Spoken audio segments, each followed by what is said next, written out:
Hello, hello. What's going on, Wired fam? Hope everybody's doing well. June the 15th, guys. What is going on? Give everybody a few minutes to get on. I know it's a little different now that we've moved to every other week with the lives. Some people may remember, some people may not. So we'll give everybody a few minutes to get on. Uh, if you have not subscribed or hit that notification bell, please do so now while we're waiting for some people to get on. You will not get notified of my lives unless you hit that notification bell, guys. So make sure you hit that notification bell. Make sure you hit the subscribe button before you leave. I appreciate y'all so much for everything y'all do for the channel. We are going to talk this evening about summer crappie fishing. It is hot. I don't know about where you guys are, but it was like 100 degrees here today. It was hot. So we're going to talk about some summer crappie tactics and kind of ways to beat the crappie in the heat, right? So we're going to talk about everything that is summer fishing and kind of help some of you guys hopefully catch more fish in the summer and be more productive in fishing and catching fish in the summer. So as always, make sure when you get on, drop me a hello. Let me know where you're from. Always like to see where we're reaching, see where you guys are from, and be able to say hello back. So make sure that you guys drop me a hello when you get on.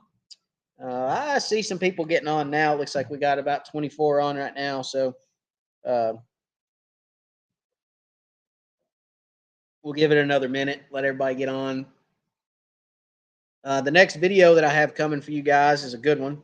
You guys are going to like it. I've been editing on it now for a week and a half, trying to get some things worked out in it. I just don't have it exactly the way I want it. I'm very particular about a lot of stuff in my editing, so I try to get it as perfect as I can, and I hadn't got it there yet. So as soon as I get it where I want it, I'm going to release it, but I don't have it where I want it yet. So have not released that as of yet, but I will. My son broke his little switch. I've got to try to fix that tonight after the live. I think I can, though. I think it's fixable. I don't know. It rather is or it isn't. So we're going to try to fix that. But let's see how many we got on now. 23, it looks like. 23 on. Give it another minute.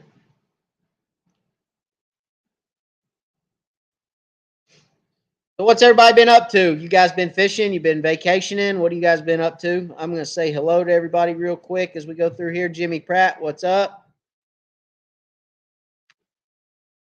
Todd Pell, hello. 922, what's going on? Scott Winkler, hello, hello.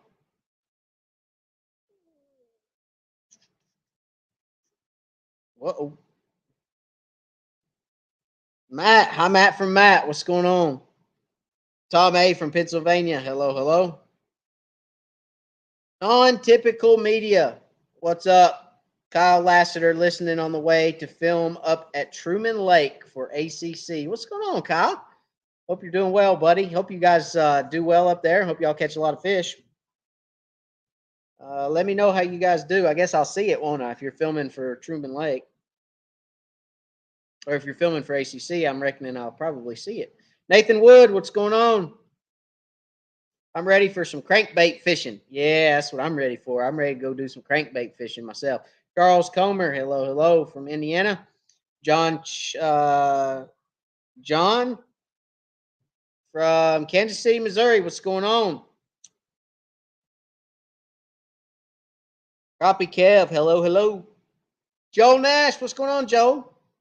Derek from Minnesota, what's going on, Derek? Yeah, so guys, again, summer crappie tactics, summer crappie fishing. Where to go, what to do when it gets hot. Okay. Water temps last week were 80. And I'd say after the 96-degree temperatures this week with 105-degree heat indexes, the water temperatures are probably 85. And let's talk about, I guess, in the summer, there's a transition that happens in the summer, just like it does in the spring, the fall, and the winter. Okay. And it's opposite. Obviously, it's opposite the winter. So in the summer, as those water temperatures rise from spring, okay, you hit that 72 mark, which is kind of that magical temperature for spawn, is that 72 mark, right? 70 to 72, depending on black crappie, white crappie. But that 70 to 72 mark is kind of that magical number for spring, right? And then it continues to warm and you continue to get this warming trend. Well, as the water warms, those fish, after they spawn, there's kind of a post spawn lull for a couple weeks. Those fish are lethargic, they're just real worn out. And then, they're trying to get some of their momentum back. Excuse me. Whoa. And then after that couple week period, there's a feeding period, right? So those fish feed real heavy from the time it's 72 degrees till about 80. And then once you get up into that 80-degree water temperature, guys, fish really start to shut down. It's hot. They start getting stressed. Warm water does not hold as much oxygen as cold water. Cold water will hold more oxygen, a higher oxygen content, which helps the fish out tremendously. So a lot of those crappie, they sink down in the water column. They're looking for those cooler water temperatures. They're looking for those areas where they can get out of that sun, under docks, under marinas. Docks and marinas are a great way to catch fish in the summer, okay, because you got that cooler water. And, once you get up above 80 degrees, you start seeing the fishing slow down a little bit. You start seeing fish getting, like I said, a little more lethargic, and they're not feeding. They're not having that big feed like they were, but you can still catch fish. Okay. Ways to catch fish, right? What are the different ways to catch fish in the summer? So, like I said, docks, marinas are great hot spots for crappie in the summer. Deep brush. Now, let me kind of go into deep brush. Well, let's pull back. Let's talk about docks and marinas first, because that's what I mentioned first. So, docks, marinas. What kind of docks, what kind of marinas am I looking for? Literally anything. Okay. And I hate to say it that way, but depending on your body of water, okay, depends on where and when to look for those fish. So I know some bodies of water, especially river systems. From my experience, guys, river systems, fish will stay shallower on average in a river system than they will a reservoir or a lake. Why is that? Well, because you've got running water in a river system. All right. So a lot of times those fish will stay in little shallower water in those river system type situations. Also, the only deep water those fish have is the main river. And a lot of times there's a lot of current in the main river. And when those fish are lethargic and they don't feel like fighting current, they don't feel like being out there in that open water in a river system, they will pull shallower. And I can't stop yawning tonight. What is wrong with me? All right. So they will pull shallower in a river system, in my experience. So those 6 foot, 8 foot, 10 foot docks can hold a lot of fish, because if they're in those bays, if those fish are in those bays or in those oxbows, and they're in that shallow water year round, then a lot of times they'll pull up underneath docks and underneath little marinas to get in a little bit cooler water. A couple degrees is a big difference. Okay. So if they can pull up in those shaded areas and find cooler water, they will do that. Now, on a reservoir or a main lake type situation, I'm looking for any dock that's got at least 10 feet under it, down to about 35 feet. I typically don't fish much that has more than 35 feet of water under it. Have I found crappie on docks that have more than 35 feet? Yes. So I'm not going to say never happens, but on average, you're going to find them in that 10 foot to 30 to 35 foot docks. And they're going to be suspended. Okay. Fish are going to be suspended under the dock. A lot of that is also dependent on if you have thermocline in your lake. If you have a thermocline that sets up on your body of water in the summer, which everybody, if you don't know what a thermocline is, it's a separation of livable water and not livable water, basically. Okay, you've got oxygen and oxygenated water and dead, dull, no oxygen in the water. Yuck is what it is. Okay. Um, and when people say, fall turnover, that's that thermocline that's getting mixed up with that heavier, cooler water as the water cools, and that thermocline's getting pushed around. That is basically what fall turnover is a turnover of the thermocline. Okay, so again, 10 foot to 30-ish, 35-foot docks, marinas, you're looking for suspended fish. Okay, your side imaging will not always pick up suspended fish well under a dock. You've got to, now if you have live scope, pretty easy. But I've yawned like 12 times. What is wrong with me? Somebody slap me. Poof. All right, it's this couch. I gotta stop sitting on this comfy couch, is what it is. All right, so again, you're looking for those, you're trying to figure out, are you in a river system or are you in a reservoir situation? Looking for those depth docks that I gave you just a moment ago, and you're trying to find a little bit cooler water, and you'll find crappie. Okay. Now let's talk about deep brush. Okay. A lot of guys hear deep brush and they think, oh, I've got to go fish 35-foot deep. Not necessarily. Okay. Because if your thermocline is set up at 18 foot, then you're going to have to fish somewhere around 16 foot deep, 15 foot deep. And yes, you're going to find them on deep brush, but that deep brush is when you hear a crappie angler say, I caught him on deep brush, he might have been fishing brush that was in 35-foot water, but that brush may have came up to 15 and the fish were sitting right on top of it. So if you know where there's brush at that's in deep water, but it's real tall stuff, don't exclude that, okay? Because those fish are going to want to get on that brush and in that brush at whatever depth they need to be at to stay comfortable. Okay. The surface temperatures are too hot. They sink down the water column. They're trying to find that cooler, more oxygenated water so that they can survive. And let's face it, that's where the bait's going to be too, because the bait's looking for that oxygen as well.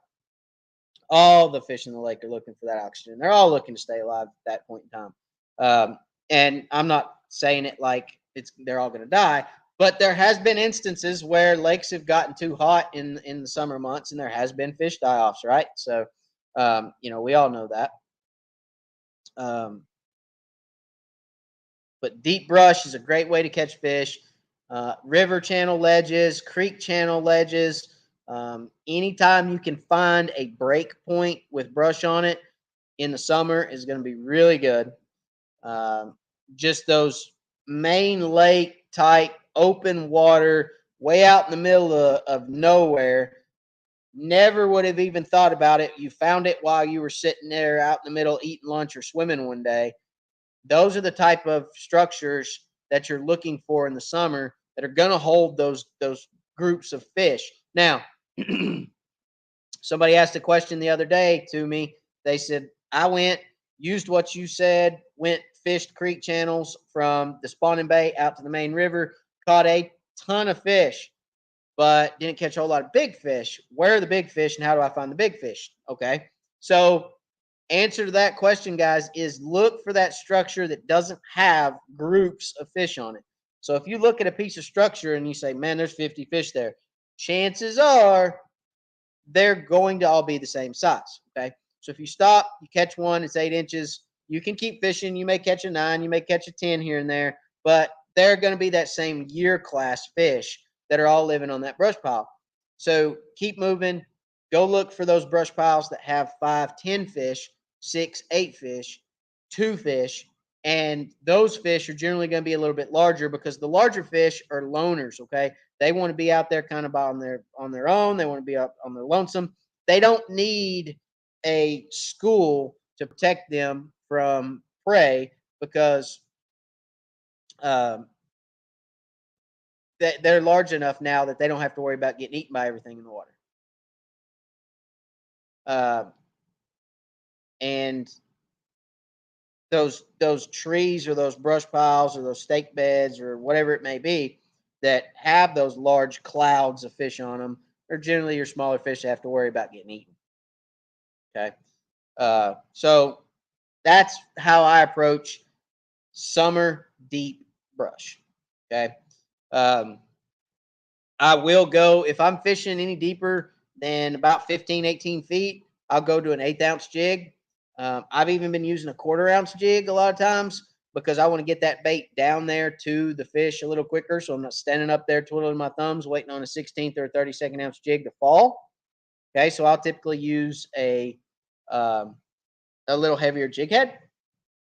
And then I'll just try to I'll try to pull that jig right across the top of the fish. Now, with live scope, that's pretty easy, as you know, but without live scope, okay, you just need to pay attention to your down imaging and your side imaging. So if you go across a brush pile and you say, oh, there's a brush pile. Oh, there's fish at 16 feet, or there's fish right there. Don't just say there's fish right there and think, okay, there's fish there. Well, there is what? There's 12 feet. There's 15 feet. There is 6 feet, 8 feet.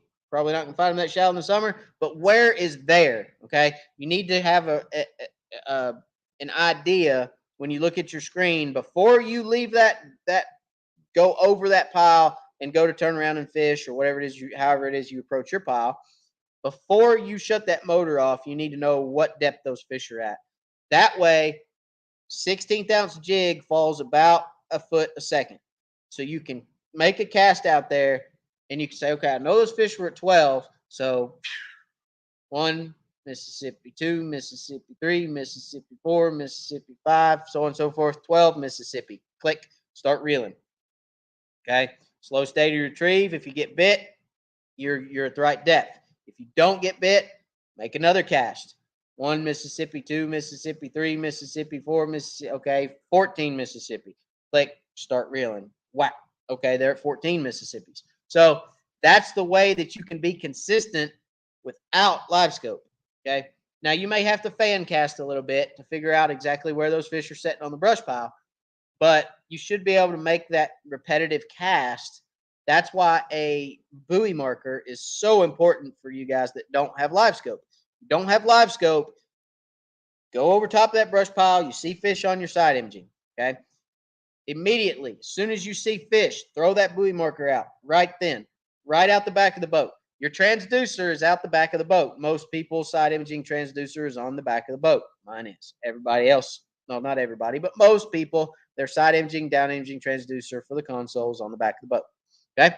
So keep in mind, soon as you see that come on the screen, it's right out the back of your boat. It's not underneath where you're sitting. It's not underneath the unit that you're looking at. It's out the back of the boat. So it could be 10 feet behind you, depending on what boat you drive. So as soon as you see those fish on the screen, you want to pitch that buoy marker. And the way I do it is I throw it over my head. I throw it over my head right out the back of the boat. Okay. That way I'm right on top of those fish. And you want to start making those fan casts. Okay. Make that cast count to 10, 12 Mississippis. Make that cast count to 14 Mississippis. Make that cast count to 10 Mississippis. This cast at 14. This cast at 12. And then when you get bit, you know, okay, my buoy marker's here. I casted here. I counted to 12 and I got bit. So you can cast here, count to 12 and get bit again. Okay. There's repetition involved in being consistent. So being able to say, okay, that's where the brush pile is. 5 feet to the right of the buoy is where the fish are setting. They're down 12 Mississippis, and continuing to make that same cast to those fish. That's how you can be very successful fishing brush without live scope. Okay. That's the way that I always fished brush before live scope. I've always been a brush fisherman. I've always fished offshore structure. I've always fished for those suspended fish in cover offshore, even before live scope. The way I fish now with live scope, no different than the way I fished without it, except for I can now see my jig. Okay.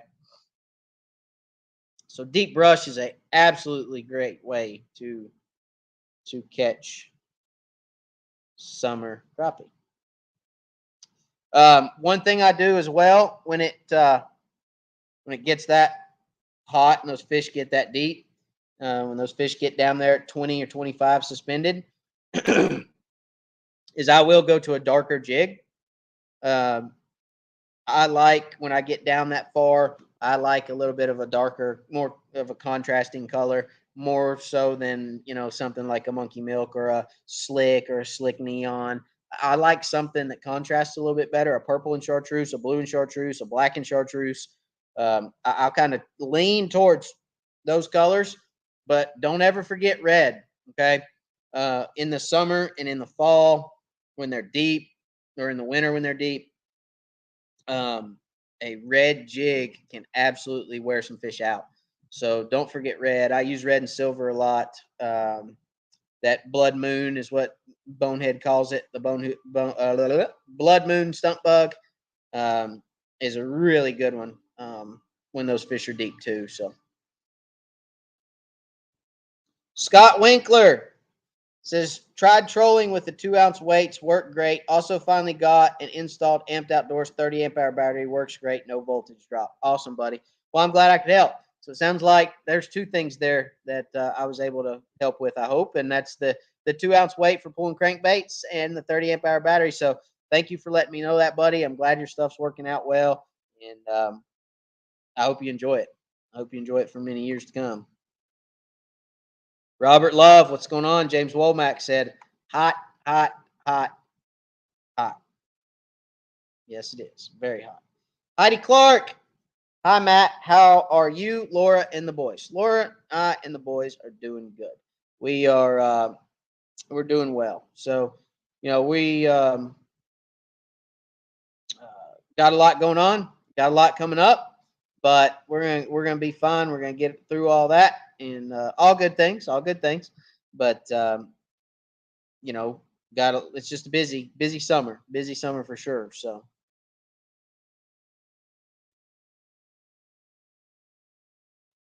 Ashley, what's going on, buddy? God bless to you too.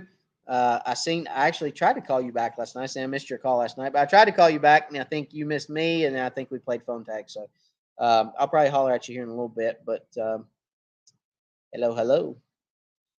Billy Noble, Wired Fam. Hello. What's going on? Craig Ledford. Hello, Matt. Check out Crappie Magnet's cover photo. It's a photo of my dog going fishing with me. That's awesome. Hey, guys, go check that out. Crappie Magnet's cover photo. That's Craig and his dog. That's awesome, man. Congratulations. Robert Johnson, what is the difference in using the 1/4 ounce jig and putting split shot on a 1/32 or 1/16 ounce to get them down there faster? I'll tell you exactly what it is, Robert. If you are, okay, guys, if you put a split shot in front of your jig head, you no longer have direct contact to your jig. Okay? Robert, I'm going to drop that for just a second. So, and I'll show you what I mean by that. Let me grab my charger cord here. All right, let's say this into this charger cord is my jig. Okay? Right now, I've got direct contact to this jig. So if this, let's say my hand's a fish, okay? Say my hand's a fish. Okay, here's my rod on one end. This is my rod. This is a fish. All right, if the fish comes up and grabs this and comes towards me, my line goes slack, right? Correct. All right, if a fish comes up and grabs this and runs this way, I feel it because I have direct contact to the jig.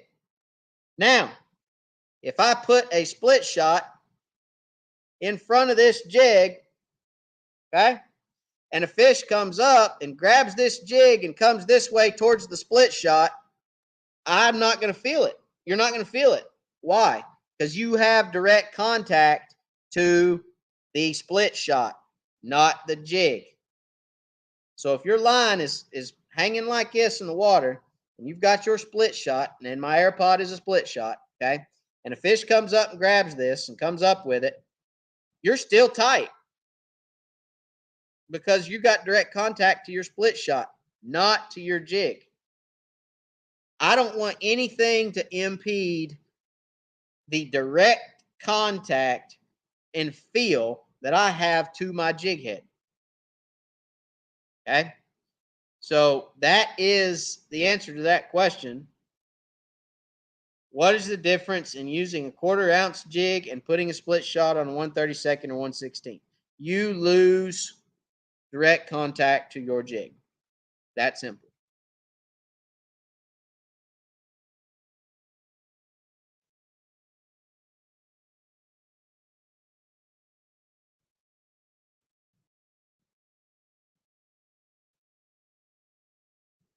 Okay. So I hope that answers that question for you. Slab Happy Lures, what's going on? I'm late, he says. That's all right. Better late than never, my friend. Guys, check out Slab Happy Lures.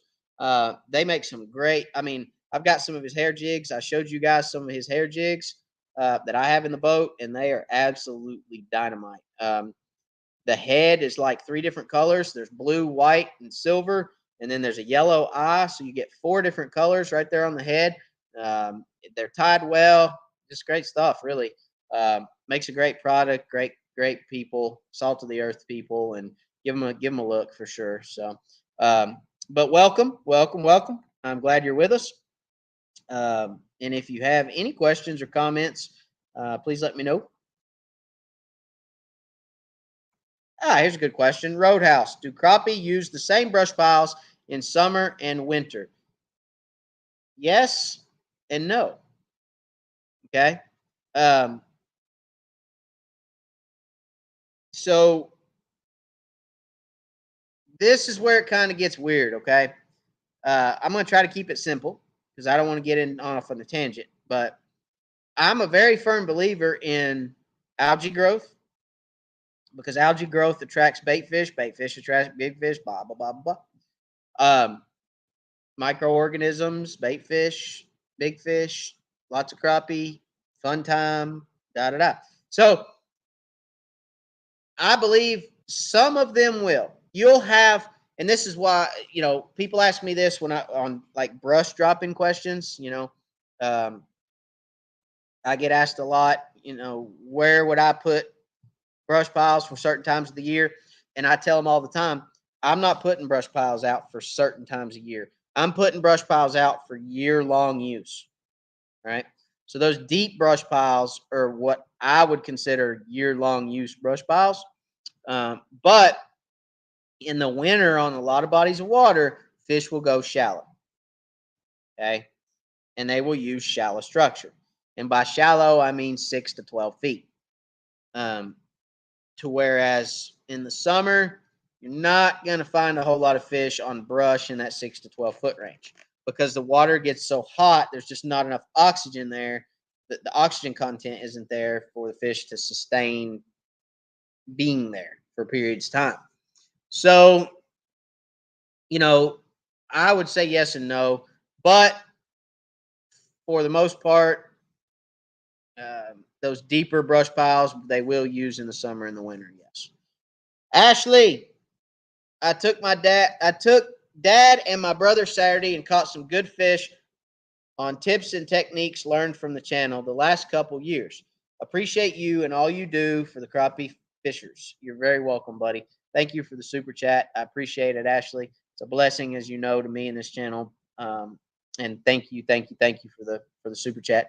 I'm glad you went to or got to take your dad and your brother out and go catch some fish. I'm super excited to hear you use techniques learned from the channel. That's awesome. I mean, that's what we're here for, right? So is to help people catch more fish and be more successful on the water.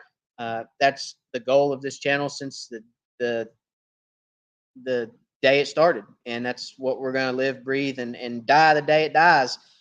Is just trying to help you guys catch more fish. So thank you, Ashley, again. I seen that picture on Facebook, by the way, and you guys caught some good fish for sure. So congratulations on that, buddy. Scott Pace, what's up? I'm here. Sorry for being late. Hey, better late than never, like I always say. Robert says, thanks. You're very welcome, buddy. Does that make sense, Robert? I mean, I know that to me, that seems, it seems like a good explanation to me, but does that make sense? as far as why a split shot will impede. And I've actually had, so I guess it was last year sometime we were on I think it was a live, and a guy asked he didn't ask the same question, Robert. He asked a different question. He said, "Why can I not feel bites when a crappie bites my jig? Why can I not feel it?" That's what he asked. And I said, "Well, I don't know." I said, "Tell me about how you're fishing. Tell me about what it is you're using." And he went through his whole spiel, and he neglected to tell me he was using a split shot.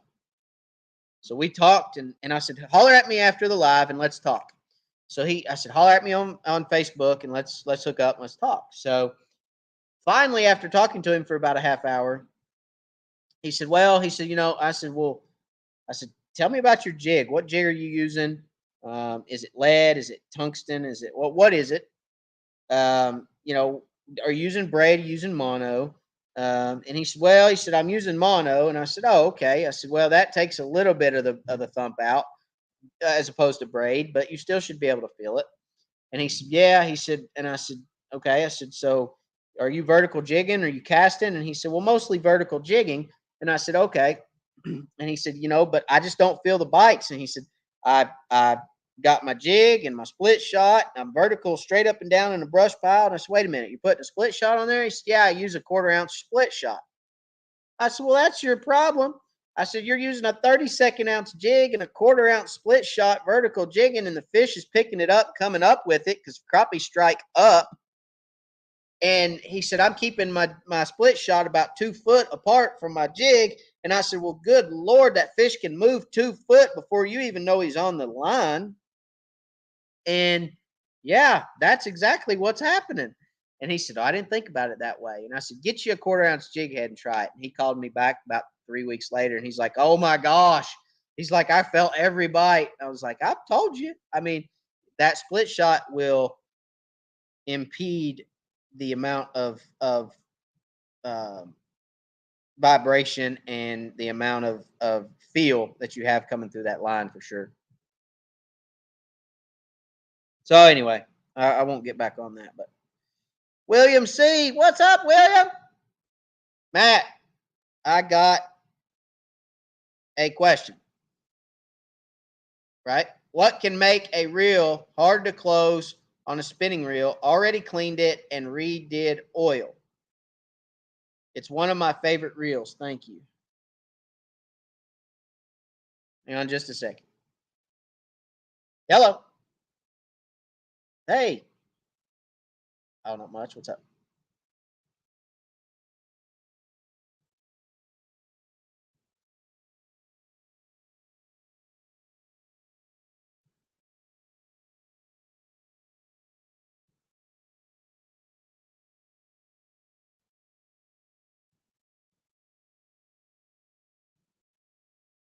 For this evening? I mean, I'm actually on a live right now. You're live on my YouTube channel right now. So, I'm going to be up for another several hours. I mean, if you want to come on.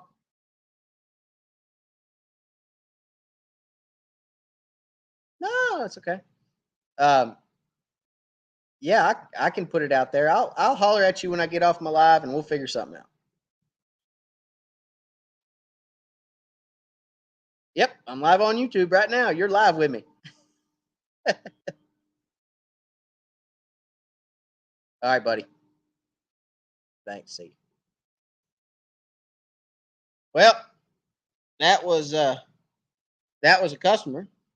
Sorry, I had to answer for him.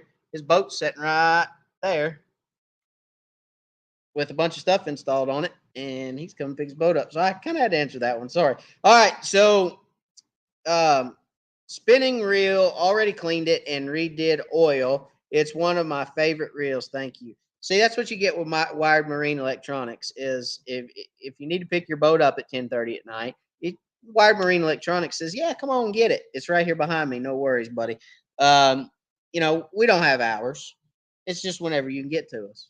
We're here. No worries. So if you need any electronics installed, Wired Marine Electronics that's my marine electronics business. And you guys are welcome to give me a ring. Hit me up on Facebook at Wired Marine Electronics or at Wired for Crappie or Matt Zenas on Facebook, wherever you want to go. However you want to get in touch with me. I've got about 15 different ways. So anyway, if you ever need anything electronically on your boat, this boat got trolling motor unit, and it got boogie lights around the outside and for night fishing, and it also got lights put in it for night fishing. So really, really cool setup. I'm gonna have some pictures to go on Wired Marine Electronics on the Facebook page. I'm gonna get those up here and probably tomorrow. So anyway, you can check it out there. But if you have any need, hit me up. All right. Yes, hard to close. What type of spinning reel is it, William? Tell me that. So let me. Ah,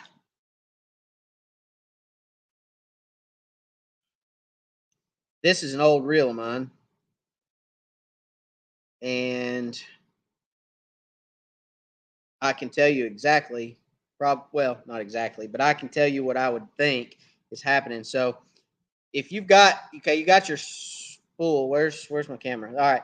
So you got your spool, right? Opens and closes on a spinning reel. Okay. Take the spool itself off. Then take this screw out and take this screw out. Okay. Now, a lot of guys don't take this screw out. If you take this screw out, take this plate off right here, there is two pins and a spring underneath this little plate right here that go into or come up and out underneath the arm right here, okay, and connect. And a lot of times when you can't flip that bail back, okay, those little pins are plastic, and they come up here and connect. And those plastic pins, they come up, make a 90, and go into a little hole in here, and they break. All right, and they get lodged in there, and you can't. It's very hard to close your bail. Sometimes it'll close. Sometimes it'll go halfway and stop. You have to sit there and wiggle, wiggle, wiggle, wiggle, and it'll flip. Sometimes it won't go at all until you just sit there and do this, and all of a sudden it'll close, right? So check that right there and see that spring and those little pins that come up. See if those are damaged. Okay. That's probably where it's at if you're having a hard time um, getting your bail to close. Okay.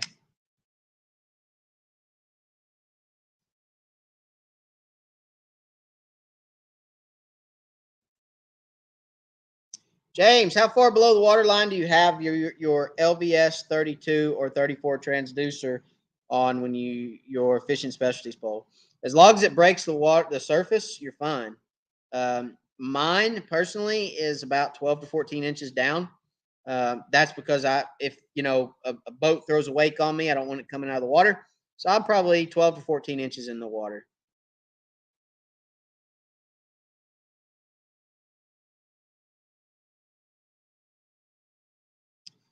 Slab happy. Same deal with the double jig rig, in my opinion. Yes, a double jig rig will impede a strike. You feeling that strike on the bottom jig. Anytime there's 2 points of contact in line with one another, you're going to feel that first point, but you're not going to feel what's going on that second point. So, you're going to lose a lot of it.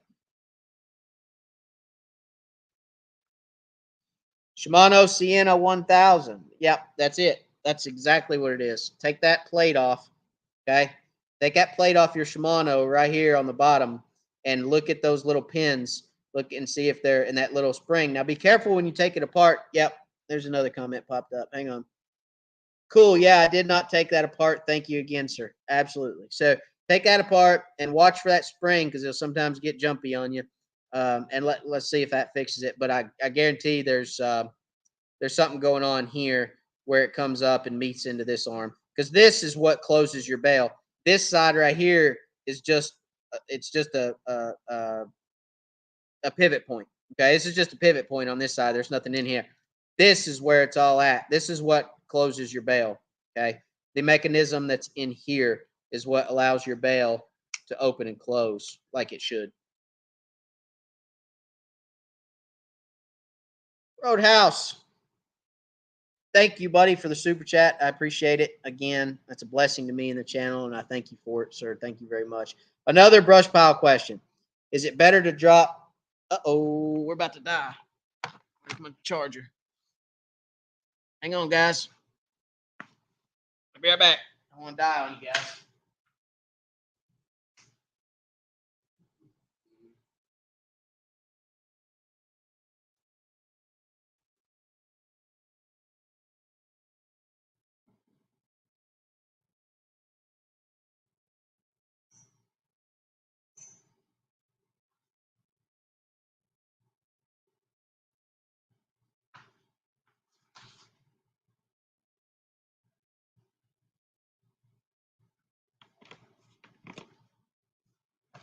All right.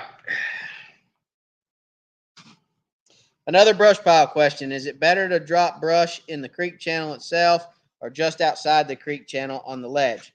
Thanks for your help. Like the show. Thank you very much for the super chat again.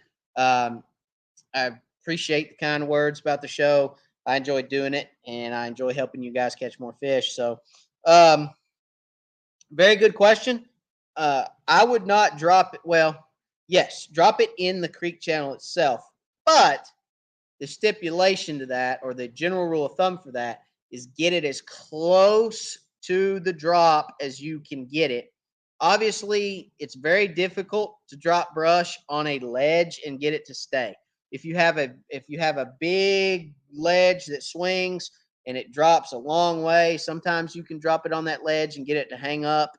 But for the most part, it's going to roll down there to the bottom where the ledge drops and hits the bottom of the creek channel. So in the creek channel is best, but get it as close to the drop as you can. Okay. Does that make sense? Derek, did you know that in Minnesota we can only fish one line and it's illegal to create brush piles or tree structures?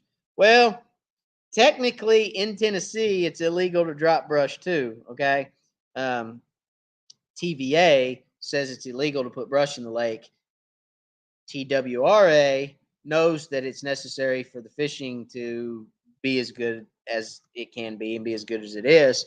But TVA is the one that has to police it. And if TVA saw you putting in Tennessee, if TVA saw you putting brush in the lake, a TVA police officer, he could write you a ticket and you could be fined. And I don't know if you'd have to pay to clean the lake or what, but technically it is illegal in Tennessee as well.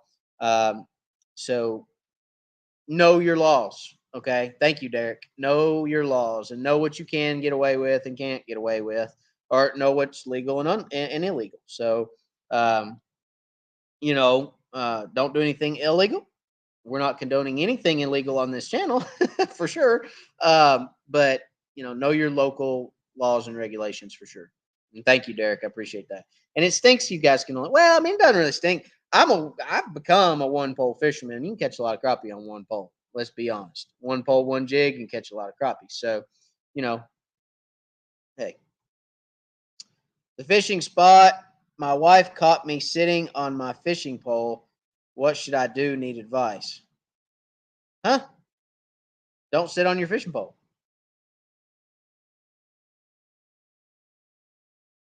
I assume. Good break.